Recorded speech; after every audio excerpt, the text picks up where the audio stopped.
Kalau yang melakukan pengejaran, mepet, mengganggu adalah dari kepolisian.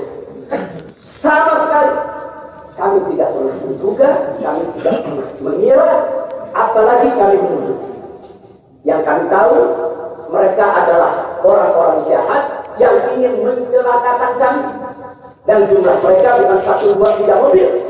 Banyak sekali mobil saling silih berganti, berupaya untuk maju ke depan, untuk bisa sampai ke mobil Habib Hanif yang persis ada di belakang saya, bahkan untuk bisa mencapai mobil saya yang ada di depan. Tapi dengan gagah luar biasa, para syuhada kita, laskar-laskar pengawal yang paling belakang ini, sudah ada 2 mobil. Luar biasa. Mereka cerdas, mereka brilian, mereka berani. Mereka dengan begitu luar biasa mengendalikan situasi dan kondisi, sehingga para penjahat tadi tidak satu pun yang berhasil untuk mencapai hal. Pembunuhan terhadap nyawa manusia adalah bentuk kejahatan yang paling besar dengan alasan apapun. Hal ini telah menimpa 6 orang anak-anak muda pengawal Habibana Muhammad Rizik bin Syihab. Mereka adalah korban kebiadaban. Maka dengan ini kami atas nama saudara-saudara kami sesama muslim menuntut kepada pemerintah agar segera membentuk tim pencari fakta yang sejujur-jujurnya dan seadil-adilnya, serta mengadili para pelaku tersebut dengan hukum yang setegak-tegaknya. Keterangan pers Front Pembela Islam tentang kronologis penembakan rombongan IBHRS. Irjen Polisi Fadil Imran, kata Neta, harus bisa membuktikan secara pasti lokasi baku tembak antara Laskar Khusus FPI tersebut dengan tim penyidik Polda Metro Jaya. Di mana TKP tewas dan tertembaknya ke-6 anggota Laskar Khusus FPI itu. Karena menurut rilis FPI, ke-6 anggotanya itu diculik bersama mobilnya di jalan tol. Dan ketika anggota Polda Metro Jaya mengikuti kendaraan yang diduga adalah pengikut MRS, kendaraan petugas dipepet, lalu kemudian diserang dengan menggunakan senjata api dan senjata tajam sebagaimana yang rekan-rekan lihat. Jadi, sekali lagi saya mau katakan tidak betul ya, berdasarkan fakta-fakta dan kronologi yang saya sampaikan bahwa terjadi tembak-menembak dan Laskar memiliki senjata api, itu tidak betul sama sekali. Itu fitnah besar terhadap kami. Dengan banyaknya beredar voice note yang di-farming seolah-olah ada serangan dari para Laskar pengawal.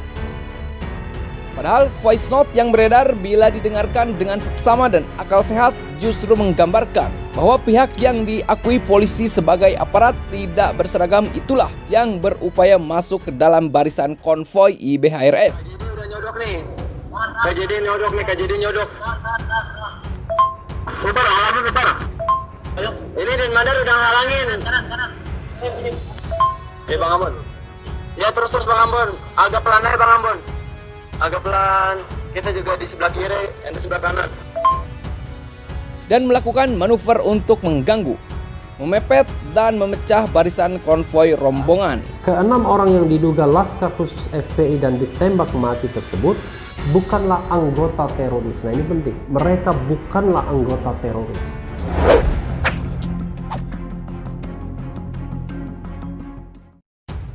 Keterangan pers Front Pembela Islam tentang kronologis penembakan rombongan IBHRS. Dengan banyaknya beredar voice note yang di-farming seolah-olah ada serangan dari para Laskar pengawal.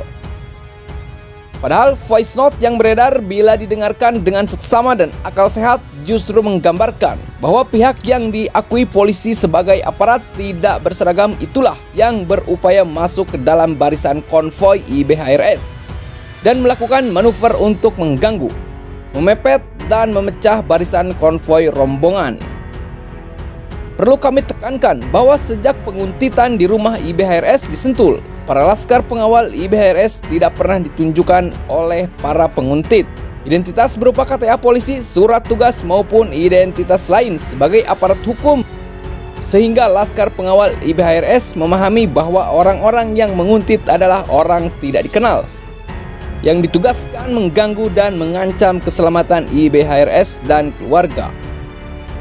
Respon dari para laskar pengawal dan pengamanan rombongan IBHRS dan keluarga adalah menjauhkan para pengganggu tersebut yang diakui belakangan oleh polisi sebagai aparat tidak berseragam tersebut, agar kendaraan para aparat tidak berseragam tersebut menjauhi IBHRS dan keluarga agar tidak menjadi ancaman bagi keselamatan IBHRS dan keluarga. Untuk menjelaskan rangkaian fakta-fakta peristiwa yang terjadi, maka berikut ini kami sampaikan kronologi peristiwa dan identitas mujahid yang menjadi syuhada dalam tugas pengawalan IBHRS sebagai berikut. Ahad 6 Desember 2020, jam 22.45 waktu Indonesia Barat. IBHRS dan keluarga keluar dari perumahan The Nature Mutiara Sentul Bogor, masuk ke tol Jagorawi arah Jakarta, lalu via jalan tol Lingkar Luar Cikunir ambil arah tol Cikampek menuju tempat pengajian keluarga sekaligus peristirahatan dan pemulihan kesehatan di Karawang. Rombongan IB terdiri dari 8 mobil, 4 mobil keluarga IBHRS, 4 mobil Laskar Front Pembela Islam sebagai tim pengawal. Rombongan keluarga terdiri dari pria IBHRS dan menantu serta 1 orang ustadz keluarga dan 3 orang sopir. 2. Perempuan dan anak-anak, 12 wanita dewasa, 3 bayi dan 6 balita. 3. Laskar Front Pembela Islam, 24 orang dalam 4 mobil, tiap mobilnya 6 orang laskar termasuk supir.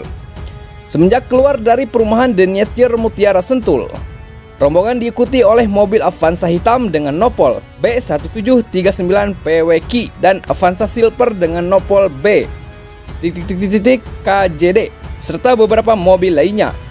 Para saksi dari tim pengamanan IB dan keluarga mengatakan bahwa semua mobil tersebut sudah standby selama 2 hari di dekat perumahan The Nature Mutiara Sentul dan di dalamnya ada beberapa orang yang menggunakan masker.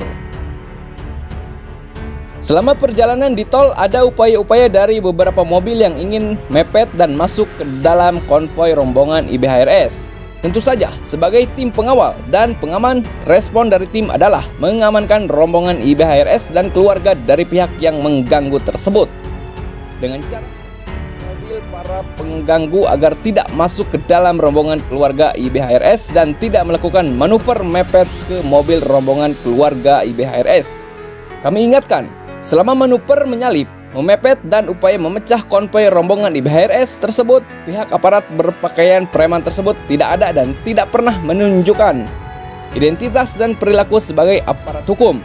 Perilaku petugas berpakaian preman tersebut lebih mencerminkan perilaku premanisme yang berbahaya dan mengancam keselamatan rombongan keluarga IBHRS, termasuk para bayi dan balita yang ada dalam kendaraan rombongan keluarga IBHRS. Sebagai contoh, perilaku yang membahayakan dalam berlalu lintas adalah diantaranya saat melintasi tol Cikunir, mobil yang dikendarai Habib Hanif dipepet sebuah mobil jenis SUV, Fortuner atau Pajero belum terverifikasi, berwarna hitam dengan nopol tertera B1771 KJI. Pengendara mobil tersebut buka kaca dan mengulurkan tangannya yang penuh tato ke arah mobil Habib Hanif sambil mengacungkan jari tengahnya. Namun mobil tersebut berhasil dijauhkan oleh mobil laskar pengawal dan digiring keluar tol. Setelah itu, ada beberapa mobil lainnya yang juga terus mengintai dari belakang, namun selalu dicegah mobil laskar agar tidak mendekat dan masuk ke dalam rombongan konvoi. Senin 7 Desember 2020, jam 00.10 waktu Indonesia Barat. Setelah pintu keluar tol Karawang Timur, ada 3 mobil penguntit yaitu Avanza hitam dengan nopol B1739 PWQ, Avanza Silver dengan nopol B KJD dan Avanza putih K.EL yang terus berusaha masuk dalam konvoi, mepet, mengintai dan mengikuti rombongan IBHRS dari pihak keluarga. Habib Hanif terus memandu semua rombongan agar waspada dan hati-hati. 3. Mobil penguntit tersebut berhasil dijauhkan oleh 2 mobil berisi laskar yang posisinya paling belakang, yaitu salah satunya Chevrolet dengan plat B2152 TBN Grand Metallic yang memuat 6 laskar khusus bertugas pengawalan dari DKI Jakarta yang kemudian menjadi korban penculikan dan pembantaian. Dalam hal ini, 2 mobil laskar pengawal dengan posisi paling belakang rombongan berhasil menjauhkan para penguntit dari pengganggu tersebut. sehingga rombongan keluarga IBHRS berhasil menjauh dari para penguntit dan pengganggu yang menggunakan 3 mobil. Adapun identitas mobil penguntit yang berhasil diidentifikasi saat itu yaitu 1 Avanza hitam dengan nopol B1739 PWK, Avanza Silver plat B, nomor tidak teridentifikasi, Avanza putih dengan plat nomor K.L, nomor tidak teridentifikasi. Setelah rombongan keluar pintu tol Karawang Timur, salah satu mobil laskar pengawal yaitu Avanza sampai dipepet, namun berhasil lolos dan menuju arah pintu tol Karawang Barat, lalu masuk ke tol arah Cikampek dan beristirahat di rest area kilometer 57. Sedangkan mobil laskar khusus DKI Chevrolet B2152 TBN AS saat mengarah ke pintu tol Karawang Barat berdasarkan komunikasi terakhir dikepung oleh 3 mobil pengintai kemudian diserang. Ketika itu, salah seorang laskar yang berada di mobil Avanza yang tengah beristirahat di kilometer 57 terus berkomunikasi dengan Sufyan alias Bang Ambon, laskar yang berada dalam mobil Chevrolet B2152 TBN. Telepon ketika itu terus tersambung. Informasi dari laskar yang berada di mobil Chevrolet melalui sambungan telepon bahwa ketika Chevrolet B2152 TBN dikepung, Sufyan alias Bang Ambon mengatakan, "Tembak sini, tembak," mengisyaratkan ada yang mengarahkan senjata kepadanya, dan setelah itu terdengar suara rintihan laskar yang kesakitan seperti tertembak. Laskar bernama Sufyan, salah satu korban, alias Bang Ambon meminta laskar lain untuk terus berjalan. Itu pula saat Faiz, salah satu laskar yang ada di Chevrolet B2152 TBN dihubungi oleh salah satu laskar yang ikut rombongan IBHRS. Nampak ada suara orang yang kesakitan seperti habis tertembak dan seketika itu telepon juga terputus.